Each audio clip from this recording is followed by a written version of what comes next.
Hello everyone, welcome to Menta. My name is Pranay Sharma and this is a continued session. Mensuration में हम लोगों ने solid shape में cuboid देख लिया था।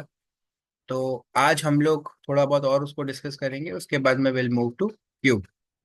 आप एक रेक्टेंगुलर शीट की अगर बात करें जिसका लेंथ और ब्रेथ दे रखा है हमें एल और बी, तो अगर हम इसको स्टैक करते रहेंगे एल बी को, ठीक है, तो एक थिकनेस अचीव कर लेगी। उस थिकनेस को हम बोलेंगे हाइट। तो अब उस वो एक सॉलिड शेप की कैटेगरी में आ गई। क्यों? क्योंकि अब उसके पास में लेंथ भी है, ब्रेथ तो है ही, थी और अब उसकी एक कंसीडरेबल हाइट भी है। तो उसने एक शेप बनाया है, वो शेप माचिस के डिब्बे जैसा बन गया है। तो इस शेप को कहते हैं हम क्यूबॉइड। ठीक है। और इसका अगर आपने एरिया निकाल वो वॉल्यूम निकालना है, आप इसको ऐसे भी देख लो कि इसका टोटल एरिया इसने कितना कंटेन किया है। इसका एरिया ही तो इसका स्पेस हुआ जो इसने घेरा है।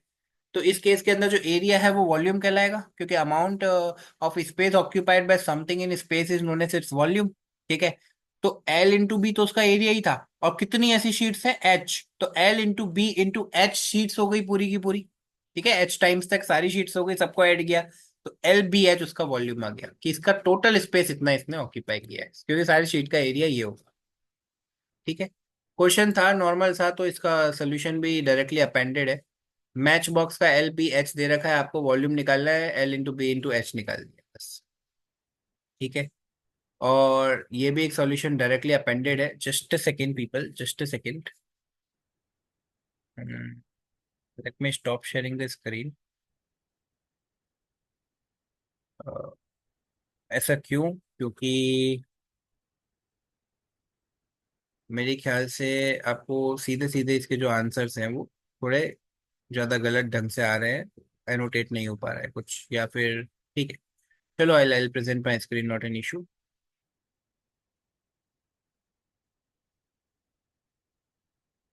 हाँ जी। ये तो नॉर्मल सी चीज थी। The length of a cold storage is double its breadth. तो एल ले लिया, टू बी उसका मतलब टू एल ले लिया। देखो, सॉरी, इधर इधर इधर, हाँ। एल इक्वल्स टू बी हो गया, डबल इट्स ब्रेथ। ब्रेथ अगर बी है तो लेंथ किसका होगा? उसका डबल हो जाएगा। And its height is 3 centimetre, height दे रखा है आपको। तो बोला क्या है कि find the area of four walls including door. जो है वो इतना है, मतलब 2h l+b आपको दे रखा है। ठीक है।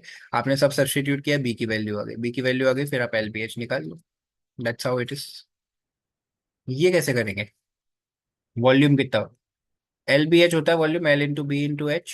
तो 8 into 3 into 2, that means 24 into 2, मतलब 48। और क्या है? Centimetre cube. वॉल्यूम क्यूब में होगा कैसे? क्योंकि ये भी 8 सेंटीमीटर है, ये भी सेंटीमीटर है, ये भी सेंटीमीटर, 3 बार सेंटीमीटर मल्टीप्लाई मतलब सेंटीमीटर क्यूब हो गया। हम्म। The height of a cuboid of volume, volume आपको दे रखा था 100 सेंटीमीटर क्यूब। आपको हाइट निकालना है, उस लेंथ इज कितना है? 5 centimetre and breadth is 4 centimetre. Volume दे रखा है तो मतलब एल बी एच आपको पता ही है कितना है, 100 है। एल की जगह क्या है? 5 रख देंगे, बी की जगह क्या है? 4 रख देंगे, एच हमें पता नहीं है, एच की जगह एच रख दो। तो यहाँ से एच किसका कितने बराबर हो जाएगा? 100 डिवाइडेड बाई 5 इंटू 4। ये सेंटीमीटर, ये सेंटीमीटर, ऊपर सेंटीमीटर क्यूब। तो centimetre cube divided by centimetre square, अब सेंटीमीटर में ही आंसर आएगा। ये हो गया 20, हो गया 5 centimetre. That's it, tell is the correct answer.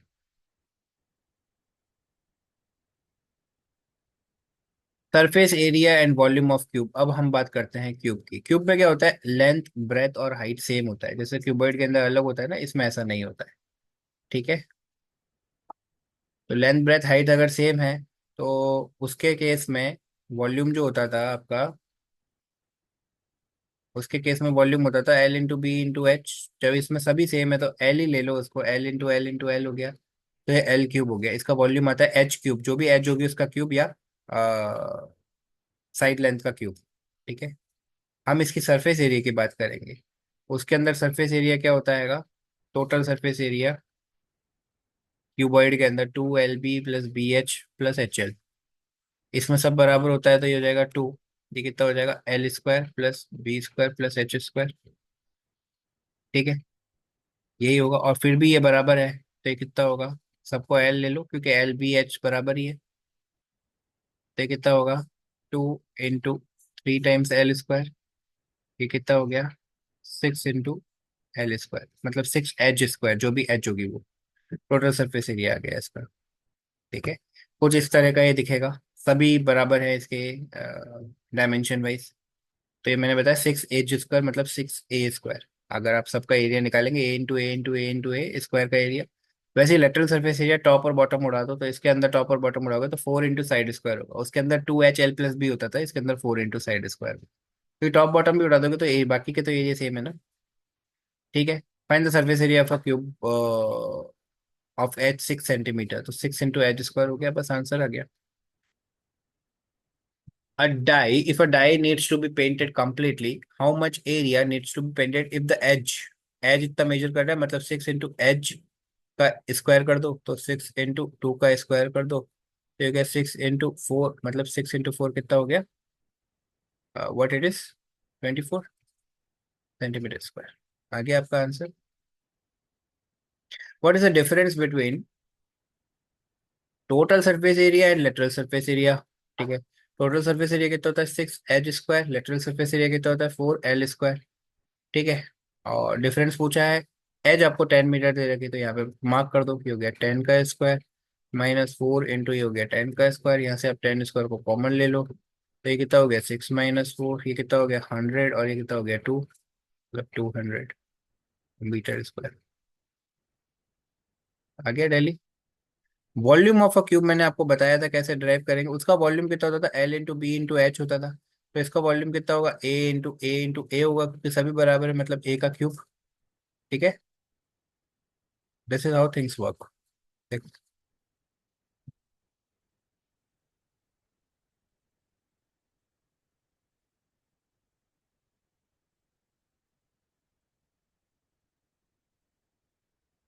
Square plates जो है उसको A टाइम्स आपने ऐड किया, तो वैसे ही आपका क्यूब बना है, जैसे हमने उधर देखा था। तो GIF में आपको एक क्लियर है कि कैसे बन गया, तो इसका कैसे स्पेस ऑक्यूपाइड आया। Thank you so much for valuable time.